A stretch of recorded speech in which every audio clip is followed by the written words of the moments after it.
Free divers have long defied science, and we still don't really understand how these divers go so deep in the water.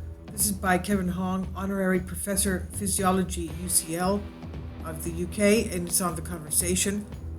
Free divers swim to extreme depths underwater. The current record is 214 meters, that's over 600 feet down, without any breathing apparatus. They just hold their breath.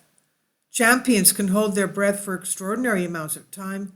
The record for a woman is 9 minutes and men 11 minutes. I mean, that's astonishing. He says, I'm a doctor with a special interest in extreme environments, so I was intrigued when I asked to collaborate in an art project about free diving for the Wellcome Collection's new exhibition, Somewhere in Between. Scientists and those who practice free diving are in many ways utterly alien to one another. And when you look at the stresses this sport places on your physiology, it initially looks almost impossible that anyone should be able to dive to such profound depths, but yet they do. Unsupported, breathing only air, you can just about climb Everest without any additional support other than your protective clothing. That's 9 kilometers or so above sea level. But when you go into the ocean, actually things change much more quickly because of the rapid pressure differences. If you descend only 10 meters into the ocean, that's 30 feet, you're subjected to another additional atmosphere of pressure. That's twice as much pressure as you've been used to at the surface. And for every 10 meters beyond, every 30 feet beyond, you get another atmosphere of pressure. Finally, support my Patreon account. The daily posts are 5 videos daily, and they are totally different from what I have on my YouTube channel. Thank you so much for your support and that you find all my content so interesting. You'll find the Patreon account details in the description box below. That starts to manipulate your body, your anatomy, your physiology in quite profound ways, which actually makes the endeavor of diving into the deep ocean uniquely difficult. Not only does it compress you and shrink the air-containing spaces in your body, but also it alters your physiology, alters the way the gases act within your bloodstream, and how they act on everything, including your nervous system. In the very early days of freediving, physiologists were pretty convinced that people could not go beyond 30 or 40 meters, that's about 90 to 120 feet. They'd drawn their graphs as scientists, and they'd work out what they saw. They worked out what they understood about the human body and the effects of pressure on it, and they said, well, look, your lungs are going to be crushed, and you're going to be spitting blood by the time you're 30 or 40 meters down, so there's no way that you can do this on breath-holding diving. It just cannot be done.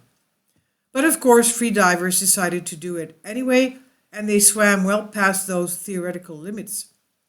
How? Martina Amati, the free diver and artist involved in the project, tried to explain the mindset that goes with the extreme sport. She said there is an element of physicality, but it's mainly mental. That's what is incredible about free diving.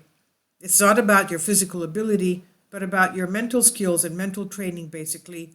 You need to let go of everything that you know and everything that makes you feel good or bad. And so it's a very liberating process, but equally you need to stay completely aware of your body and where you are, entirely in the moment.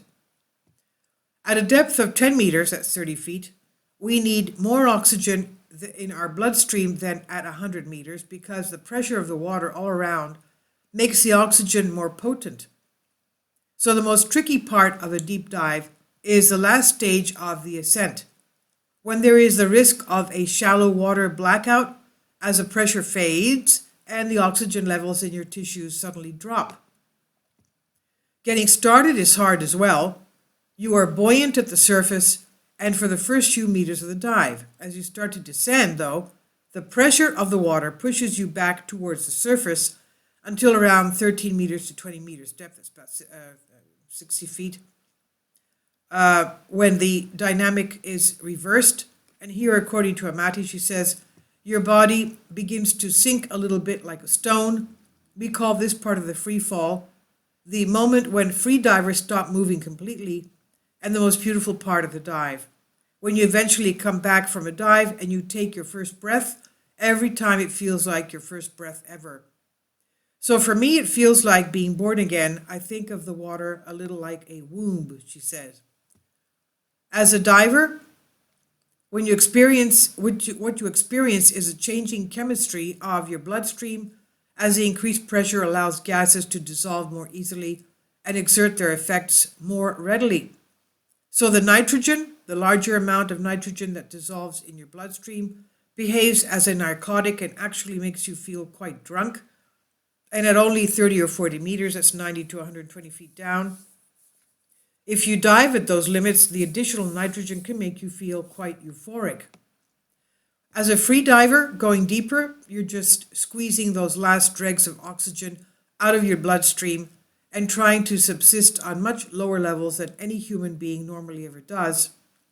And you go into this sort of strange balance between the pressures that exist at depths, temporarily helping you to support you, while your breath holding is threatening your life.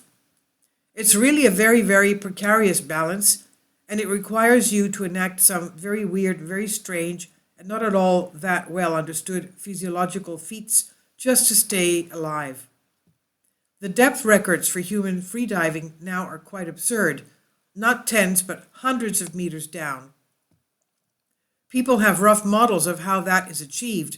It's not a total mystery, but clearly there's more going on than we fully understand. What I found really fascinating working on the project was that the free divers and non-scientists that participated in free diving talk about this sort of quite holistic experience of being at one with the ocean and this great feeling of well-being. To a physiologist, that's the euphoria of oxygen starvation and hypoxia, which is not great. But for the free divers themselves, this is part of the experience. It's impossible for them to disentangle that from the diving itself. There's a gray area between life and death in which there is a chance that things can happen. In medicine, we don't explore this boundary for fun, but people who are involved in endeavors like free diving do it as a pastime. And so the act of free diving, looking at by two different cultures, the free divers and the scientists, has very little real overlap.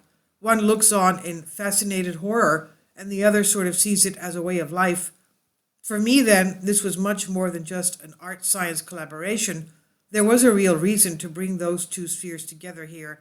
Each can learn an awful lot from the other. So this is on the conversation, Creative Commons. Please leave your comments. Thank you for your support.